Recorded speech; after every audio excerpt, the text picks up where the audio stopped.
Hi hello అందరికీ నమస్కారం.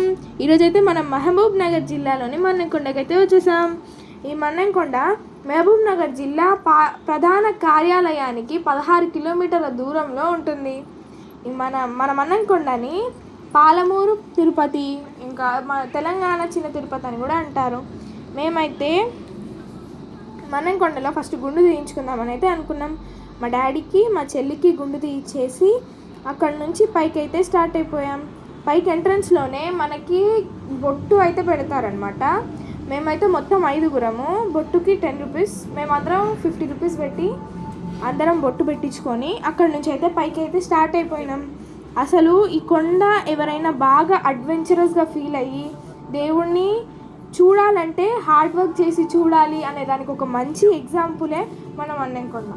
అన్ని కొండలే. అసలు ఇప్పుడు చేసింది ఏమైనా ఉంది దానికి డెవలప్మెంట్ అంటే పెయింటింగ్ ఒక్కటే. ఇక్కడ మునులు ఋషులు అందరూ యాగాలు చేసేటోళ్ళని చెప్పారనమాట. మేము ఇక్కడ నుంచి అయితే లోపలికి అయితే స్టార్ట్ అయిపోయాం. ఇక్కడ ఎట్లాంటి మెట్లు కూడా చేయించలేదు, మొత్తం బండలే. మన లోపలికి ఎంటర్ అవ్వగానే మన శ్రీ వీరభద్రస్వామి ఆలయం ఉంటుంది. ఆ ఆలయాన్ని మేము దర్శించుకొని అక్కడి నుంచి అసలైన శ్రీ వెంకటేశ్వర స్వామిని దర్శించుకోవడానికైతే బయలుదేరిపోయాం. ఇక్కడైతే కోతులు మామూలుగా లేవు. ఇది వెంకటేశ్వర స్వామి గుడియా లేకుంటే హనుమంతుని గుడియా అర్థం కాకుండా అయిపోయింది. ఈ కొండ ఒక అడ్వెంచరస్ ట్రిప్. ఇక్కడైతే 2 కోతులు ఉన్నాయి. ఆ 2 కోతులు నాలాగా మా చెల్లెలాగానే గొడవపడుతున్నాయి. అది చూసినప్పుడు అయ్యో, నేను మా చెల్లె గొడవపడుతున్నప్పుడు మా అమ్మ వాళ్ళు ఇలానే అనుకుంటుంటారేమో అనుకున్నా. ఇక్కడ నుంచి మేమైతే పైకి అయితే స్టార్ట్ అయిపోయినాం. ఇక్కడ నుంచి మేమైతే ఒక్కొక్క ద్వారాన్ని అయితే దర్శించుకుంటూ వెళ్ళిపోతున్నాము.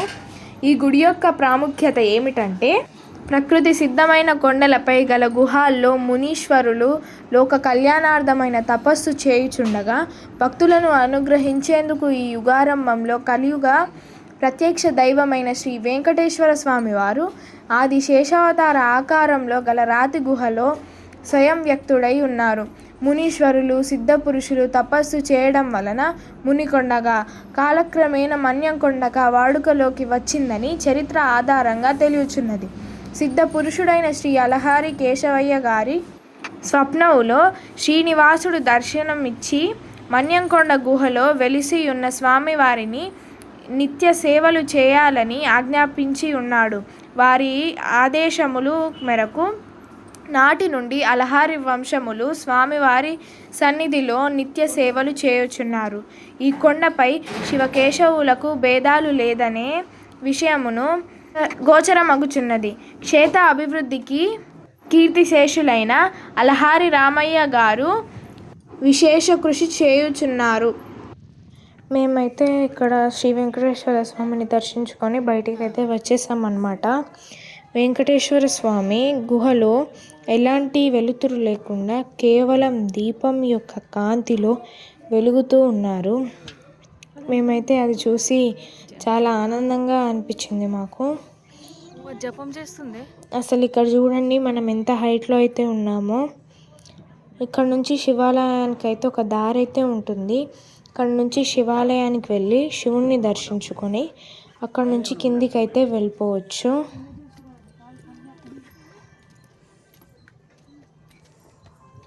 మన శివాలయానికి వెళ్ళడానికి మెట్లు కూడా సరిగ్గా లేవన్నమాట, మొత్తం బండలే.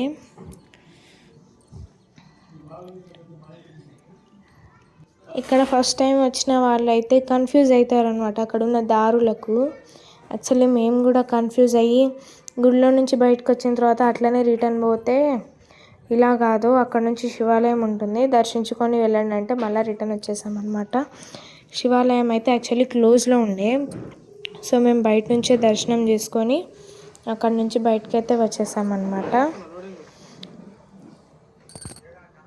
ప్రతి ఒక్కరూ ఈ గుడిని ఒక్కసారన్నా విజిట్ చేయండి, చాలా పీస్ఫుల్ ప్లేస్ ఇది.